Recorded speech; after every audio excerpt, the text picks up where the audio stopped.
ప్రేక్షక మహాశయులందరికీ కూడా శివరాత్రి శుభాకాంక్షలు. మన ఛానల్ని ఆదరిస్తున్న మీ అందరికీ కూడా ధన్యవాదాలు తెలుపుకుంటూ, ఈ శివరాత్రి మహాపర్వదినం రోజున లింగోద్భవం ఎలా జరిగిందో మనం తెలుసుకుందాం.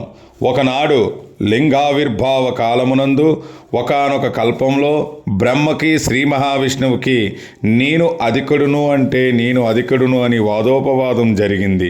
వీరి మధ్య వాదోపవాదం జరుగుతుండగా అది తీవ్రస్థాయిని పొందుతుంటే దేవతలు మొరవిన్న పరమేశ్వరుడు ఒక జ్యోతి స్తంభంగా వారి మధ్య ఆవిర్భవించాడు.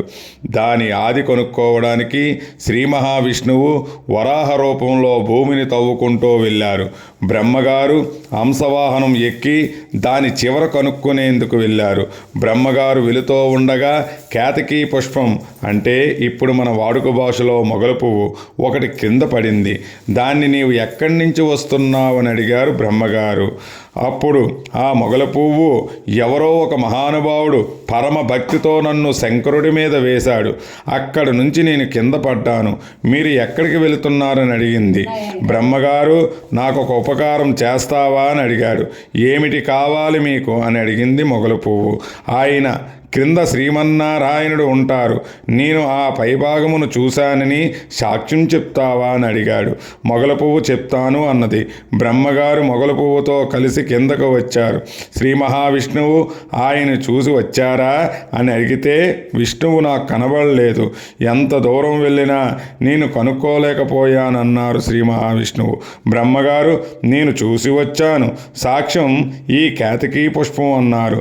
జ్యోతిస్తంభంగా ఉన్న పరమాత్మ సాకారమును పొంది బ్రహ్మగారితో బ్రహ్మ నీకు దర్శనం అయిందని అబద్ధం ఆడావు, నీకు భూమి మీద పూజ లేకుండా ఉండుగాక, కానీ బ్రహ్మస్థానము ఒక స్థానం ఉంటుంది, ఆ స్థానమునందు ఆవాహన పొంది నీవు గౌరవింపబడుతుంటావు. మహావిష్ణువు నేను చూడలేదని చెప్పారు కాబట్టి నాతో సమానంగా ఆయనకు వైభవోపేతంగా పూజలు ఉంటాయి, ఆ వస్తువులకు నీవు ఆధిపత్యం వహిస్తూ ఉంటావు, అందుకే బ్రహ్మోత్సవం అని బ్రహ్మగారి రథం వస్తువులకు ముందు నడుస్తూ ఉంటుంది. కేతకీ పుష్పం అబద్ధం చెప్పింది కాబట్టి ఈ పుష్పం నా పూజల యందు వినిమయం అవ్వకుండుగాక, అంటే కేతకీ పుష్పం నాకు పూజారత లేదా అని బాధపడింది. నాకు పూజింపబడవు, కానీ నా భక్తులైన వారు నిన్ను తల్లో ధరిస్తారు, వారు ధరిస్తే నేను ఎక్కువ ప్రీతి పొందుతాను. పూజ జరిగే ప్రాంగణం మొగలి పువ్వులతో అలంకారం చేస్తే ప్రీతి పొందుతాను అని చెప్పాడు. అలా ఏర్పడిన శివలింగం జ్యోతిస్తంభంగా ఏర్పడినదే మహాశివరాత్రి. ఇది మెల్లగా లింగాకృతి తగ్గిపోయి కంటిచే చూడదగినటువంటి లింగాకృతిని పొందిన రూపమే అరుణాచలంలో ఉన్న కొండ. ఆ శివుని నిర్దేశించిన తర్వాత పూజ ప్రారంభమైన రోజే ఈ మహాశివరాత్రి.